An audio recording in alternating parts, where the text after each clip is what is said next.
अस्सलाम वालेकुम my dear students. उम्मीद है कि आप सब ठीक होंगे। आज बच्चों लेक्चर नंबर 6 है हमारा ICOM 1 प्रिंसिपल्स ऑफ अकाउंटिंग और फाइनल अकाउंट। आज के लेक्चर के अंदर बच्चों हम इंशाल्लाह इसकी एक्सरसाइज नंबर 12 सॉल्व करेंगे। ये हमारी आज लास्ट एक्सरसाइज है बच्चों। सबसे पहले इसको रीड करती हैं। From the following trial balance extracted from the books of Usman and sons prepare trading and profit and loss account and balance sheet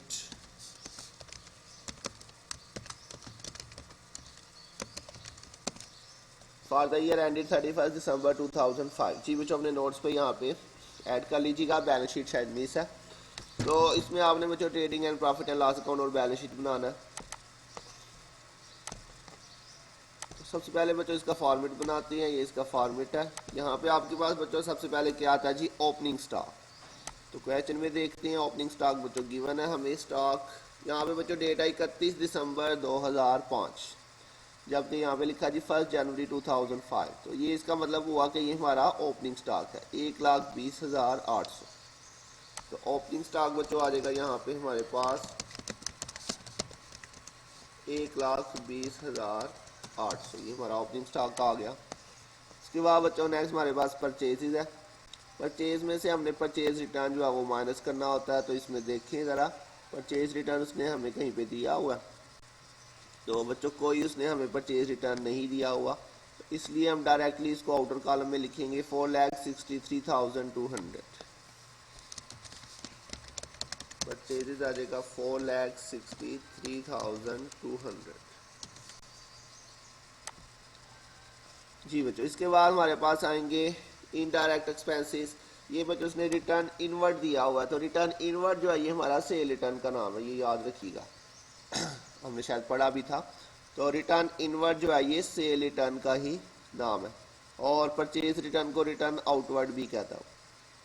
चलिए उसके बाद डायरेक्ट एक्सपेंसेस में देखें तो आपके पास आ रहा है वेजेस एंड सैलरीज। तो बच्चों ये दो चीज़ें उसने इकट्ठी करके दे दी हैं, वेजेस एंड सैलरीज। तो बच्चों ये इसमें याद रखिएगा, अगर तो लिखा हो वेजेस एंड सैलरीज तो फिर आपने इसको जो है वो ट्रेडिंग अकाउंट में लिखना है, क्योंकि वेजेस हमारा डायरेक्ट एक्सपेंस होता है। तो वेजेस एंड सैलरीज आ जाए तो ट्रेडिंग अकाउंट में लिखेंगे इसको। इसकी वैल्यू आपके पास है जी 33,480। लेकिन बच्चों यहाँ पे एक पॉइंट याद रखना आपने, अगर आ जाए सैलरीज एंड वेजेस, क्या आ जाए बच्चों, सैलरीज एंड वेजेस, सैलरीज पहले आ जाए वेजेस बाद में आ जाए, तो फिर आपने इसको प्रॉफिट एंड लॉस में लिखना है। ठीक हो गया, ये चीज़ बहुत अच्छे से याद रखनी है। अगर वेजेस एंड सैलरीज आ जाए तो ट्रेडिंग अकाउंट में, और सैलरीज एंड वेजेस आ जाए तो प्रॉफिट एंड लॉस में लिखा जाए।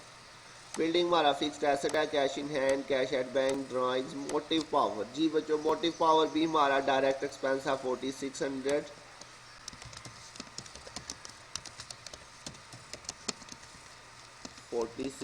ये हमारा डायरेक्ट एक्सपेंस है। इसके बाद duck and clearing charges 2600।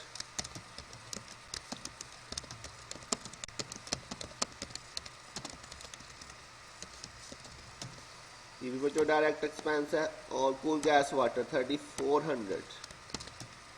Cool gas and water ये भी बच्चों हमारा डायरेक्ट एक्सपेंस है और 3400।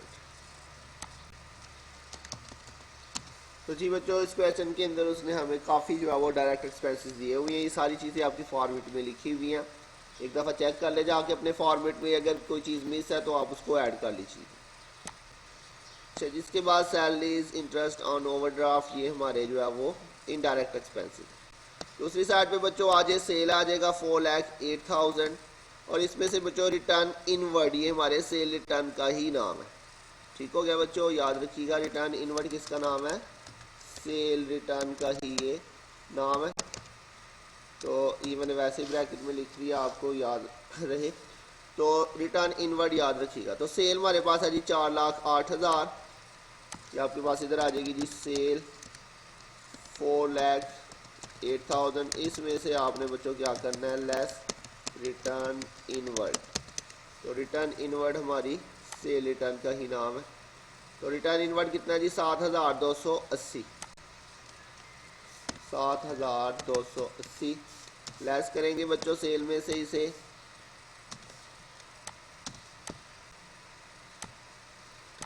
इसके बाद बच्चों नेक्स्ट हमारे पास आएगा जी क्लोजिंग स्टॉक। क्लोजिंग स्टॉक की वैल्यू नीचे गिवन है हमें बच्चों 80,000 क्लोजिंग स्टॉक की वैल्यू है। सारी चीज़ें बच्चों रिकॉर्ड हो गई हैं। अब इसका टोटल देखते हैं। हमारे पास क्रेडिट साइड पे ये दो वैल्यूज आ रही हैं सिर्फ, और डेबिट साइड पे बच्चों आपके पास आ रहा है 1,20,800 जमा परचेजेज आ जाएगा।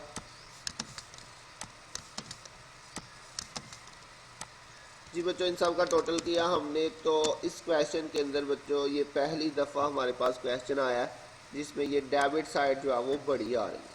अब इसलिए हम क्या करेंगे बच्चों, दोनों साइड के ऊपर जो डेबिट आया है इसका टोटल जो है वो ज़्यादा आ रहा है, इसलिए हम दोनों साइड पे ये वाली वैल्यू लिखेंगे जो डेबिट पे आई है।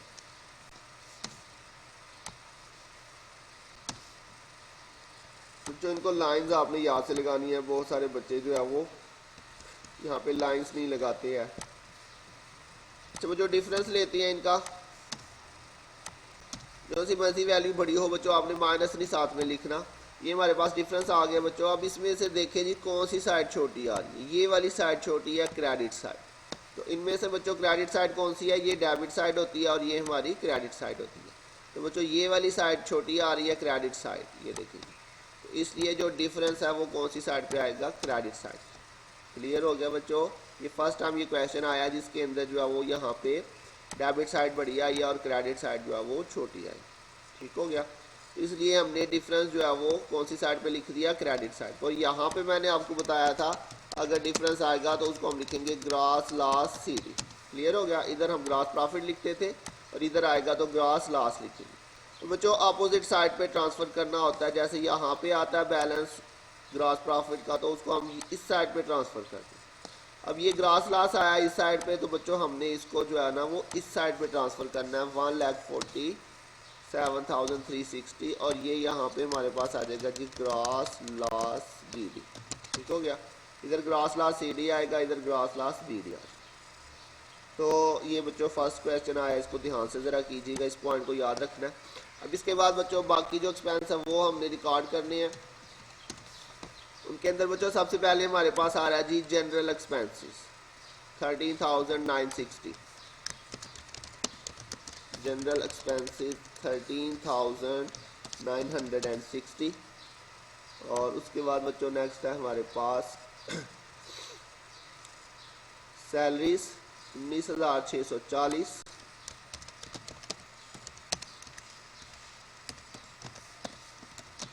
उसके बाद इंटरेस्ट ऑन ओवरड्राफ्ट जी बच्चों 8,880।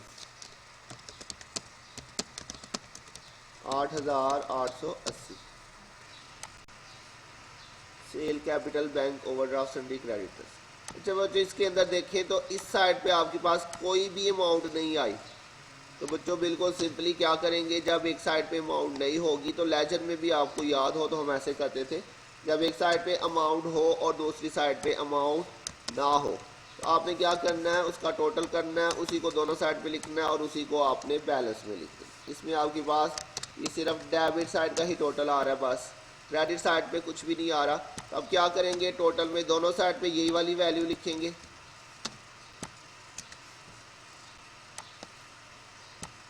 क्योंकि इस साइड पे कुछ भी नहीं आ रहा। उस सूरत में बच्चों याद रखिएगा जब एक साइड पे अमाउंट हो और दूसरी साइड पे ना हो तो क्या करना, आपने जो एक साइड का टोटल है बच्चों उसी को आपने दोनों साइड पे लिखना है और उसी को आपने बच्चों ऊपर भी लिख देना, क्योंकि वहाँ पे कुछ भी नहीं है। जिस साइड पे कुछ नहीं वहाँ पे आपने बच्चों बैलेंस ट्रांसफ़र करना। तो यहाँ पे कुछ नहीं है इसलिए 1,89,840। ये अगर आपको बच्चों लेजर याद हो तो उसमें भी हमने ऐसे किया था। ठीक हो गया। तो जिस साइड पे अगर एक साइड पे अमाउंट है उसका टोटल करके उसी को आपने दोनों साइड पे टोटल में भी लिखना है, और जिस साइड पे कुछ भी नहीं लिखा हुआ उसी साइड पे आपने उसको डिफरेंस में भी लिख देना, क्योंकि ये साइड छोटी आ रही है, यहाँ पे कुछ भी नहीं है, और ये साइड बड़ी आ रही है, इसलिए छोटी साइड पे हम डिफरेंस लिखते थे ना, तो ये हमारे पास छोटी साइड है इसलिए हमने यही टोटल आया उसी को ऊपर टोटल में लिख देना। और इस साइड में बच्चों कल भी शायद हमने किया था, इस साइड पे मैंने बताया था अगर आएगा डिफरेंस तो उसको हम लिखेंगे नेट लॉस। ठीक हो गया। तो ये क्वेश्चन के अंदर आज न्यू पॉइंट्स है, इसको ज़रा ध्यान से आपने करना है। जी। उसके बाद बच्चों बैलेंस शीट आ जाएगी, उसके अंदर उसका नाम आ जाएगा, बैलेंस शीट डेट आ जाएगी। उसके बाद करंट एसेट्स की हेडिंग आएगी बच्चों। करंट एसेट्स के अंदर आपको उसने दिया हुआ बच्चों कैश इन हैंड 1360। उसके बाद बच्चों कैश एट बैंक भी दिया हुआ है। कैश एट बैंक आपके पास है जी 17,440। उसके बाद बच्चों डेटर्स हम लिखते हैं तो डेटर्स भी दिया हुआ, ये देखिए जी सन्नी डेटर्स 2,19,320, 2,19,320। उसके बाद बच्चों क्लोजिंग स्टॉक, क्लोजिंग स्टॉक उसने हमें नीचे दिया हुआ था एडजस्टमेंट में 80,000। इसके अलावा बच्चों हमारे पास करंट एसेट्स में और कुछ भी नहीं दिया हुआ जी बच्चों बस। उसके बाद बच्चों नेक्स्ट आ जाएगा जी फिक्स्ड एसेट्स।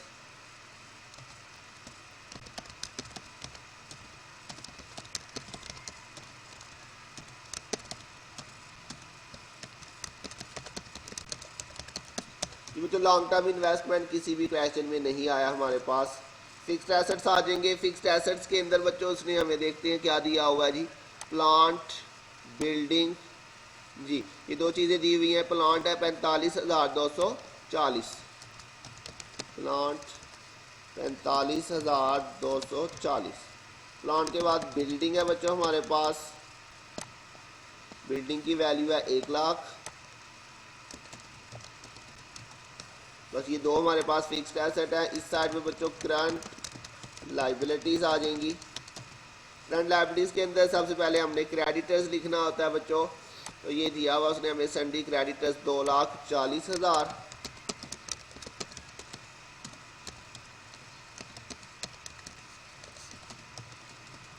इसके साथ ही बच्चों उसने हमें बैंक ओवरड्राफ्ट भी दिया हुआ है, तो बैंक ओवरड्राफ्ट भी हमारी करंट लाइबिलिटी होती है। बैंक ओवरड्राफ्ट है जी 2,07,120, 2,07,120। लॉन्ग टर्म लाइबिलिटीज़ बच्चों उसने कोई नहीं दी हुई, तो नेक्स्ट क्या हेडिंग आ जाएगी जी, ऑनर्स इक्विटी। ऑनर्स इक्विटी के अंदर सबसे पहले कैपिटल आएगा बच्चों। कैपिटल उसने हमें यहाँ पे दिया हुआ है जी 2,40,000।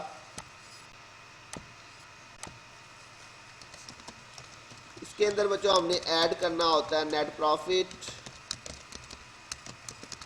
सॉरी, तो इस क्वेश्चन में हमें बच्चों नेट लॉस हुआ है, तो नेट लॉस होगा तो उसे क्या करेंगे, लेस करेंगे। कल भी हमने किया था, नेट लॉस जो है वो माइनस होगा। तो कितना बच्चों नेट लॉस हमें हुआ, ये वाला, इसको आपने इसमें से माइनस करना है। इसके साथ साथ बच्चों ड्राइंग्स अगर होंगी तो उसे भी माइनस करेंगे। तो ये देखिए जी ड्राइंग्स भी गिवन है 33,920, तो लेस ड्राइंग्स भी करेंगे बच्चों। कितनी है बच्चों ड्राइंग की वैल्यू, 33,920। तो जी बच्चों इसको लाइन आपने ज़रूर लगानी है, यहाँ पे नीचे अंडरलाइन कर देते हैं। अब इसमें से बच्चों ये दोनों वैल्यूज़ माइनस होंगी 2,40,000 में से, माइनस करके 16,240 आ जाएगा। टोटल करते हैं बच्चों इसका,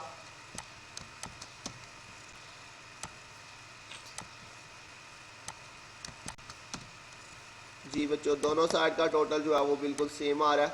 इसका मतलब है कि क्वेश्चन हमारा बिल्कुल ठीक हो गया। तो बच्चों उम्मीद आपको समझ आ गई होगी। तो हमारा ये चैप्टर कंप्लीट हो गया है। आपने बच्चों अपना सारा होमवर्क जो है वो अपना नीट कंप्लीट करना है। इंशाल्लाह कॉलेज ओपन होने के बाद आपका कंप्लीट होमवर्क जो है वो भी चेक होगा। तो डेली बेसिस पे आपने अपना होमवर्क करके जो है वो उसकी मुझे पिक सेंड करते रहना है। तो बच्चों कमेंट सेक्शन में जाके अपनी अटेंडेंस ज़रूर मार्क कीजिएगा। इस चैप्टर की मैं जो है वो आपको एक असाइनमेंट भी सेंड करूँगा, तो जिसमें मैं डिटेल से चीज़ें आपको दे दूँगा। तो आपने वो असाइनमेंट भी सॉल्व करके जो है वो मुझे सेंड कर देनी। अगर किसी पॉइंट की समझ नहीं आई तो पूछ लीजिएगा। अपना ध्यान रखिएगा। इंशाल्लाह बहुत जल्द मिलेंगे नेक्स्ट लेक्चर के साथ। अब तक के लिए अल्लाह हाफिज़।